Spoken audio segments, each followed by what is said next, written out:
વિશ્વ સ્ક્લેરોસિસ દિવસ છે। આ પ્રસંગે સુરત શહેરના જાણીતા ન્યુરો ફિઝિશિયન ડોક્ટર મનોજ સત્યવાનીએ આ રોગ વિશે વિસ્તૃત માહિતી આપી હતી।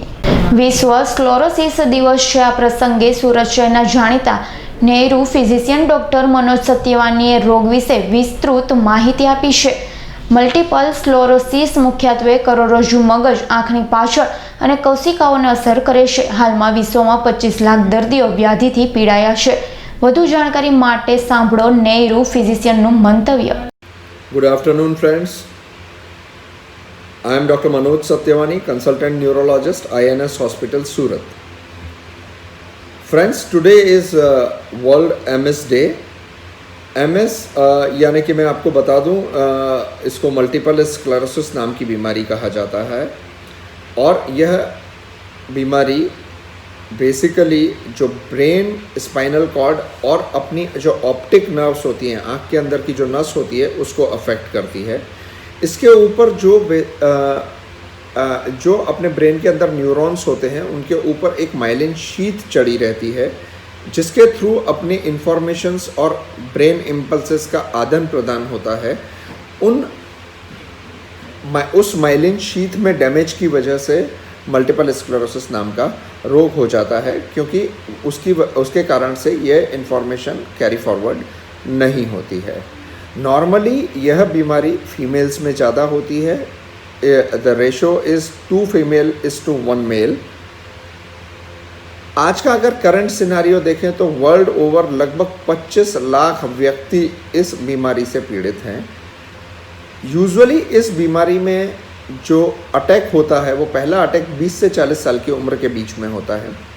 इस बीमारी में जो लक्षण होते हैं वो यूजुअली विजुअल यानी कि आँखों में देखने में कमी, हाथ या पैर में कुछ झंझनाहट आना या वीकनेस, चलने में इम्बैलेंस, पेशाब करने में कोई तकलीफ़, ज़्यादा थकान का होना, कभी कभी याददाश्त और बिहेवियर चेंजेस यानी कि अपने को पेशेंट को डिप्रेशन या एंग्जाइटी के सिम्टम्स भी इस बीमारी में आते हैं। यह बीमारी जो होती है वह मूलतः 4 प्रकार से आगे बढ़ती है। इसकी 4 वैरायटीज़ होती हैं। पहली वैरायटी होती है relapsing and remitting variety. Most of the patients like 80% of the patients जो होते हैं वो इसी प्रकार की बीमारी या इसी पैटर्न के थ्रू प्रेजेंट करते हैं। इस बीमारी में फ्रीक्वेंट अटैक्स होते हैं और 2 अटैक के बीच में पेशेंट की कंडीशन नॉर्मल या इम्प्रूव हो जाती है। पर कुछ पेशेंट्स इसमें से धीरे धीरे आगे प्रोग्रेस करने लगते हैं, तो यह बीमारी सेकेंडरी प्रोग्रेसिव मल्टीपल स्क्लेरोसिस कहलाती है। कुछ पेशेंट्स को यह बीमारी डायरेक्ट प्रोग्रेसिव फॉर्म में होती है, जिसको प्राइमरी प्रोग्रेसिव मल्टीपल स्क्लेरोसिस बोलते हैं, और कुछ बहुत ही रेयर केसेस में यह प्रोग्रेसिव रिलैप्सिंग फॉर्म में प्रेजेंट करती है।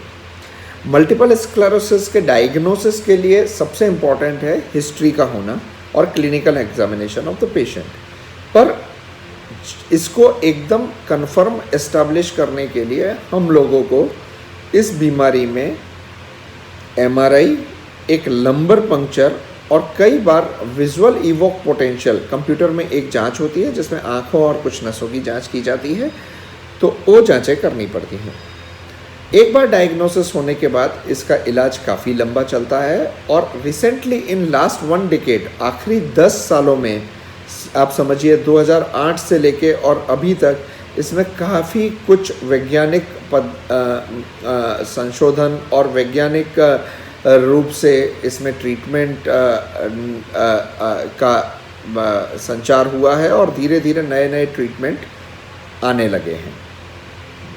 तो जो लोग इस बीमारी से पीड़ित हैं, मेरे जो अपने खुद के पेशेंट हैं और जो दूसरे पेशेंट हैं, मैं उनसे यह कहना चाहूँगा कि be positive in this disease, क्योंकि अगर आप पॉजिटिव रहेंगे, धीरे धीरे काफ़ी सारी नई दवाइयाँ आती जा रही हैं जिनको हम इम्यूनो मॉड्यूलेटर्स बोलते हैं या डिसीज़ मॉडिफाइंग थेरेपीज़, उनसे इसमें काफ़ी अच्छे रिजल्ट्स मिलते हैं। थैंक यू, धन्यवाद। ब्यूरो रिपोर्ट, सूरत।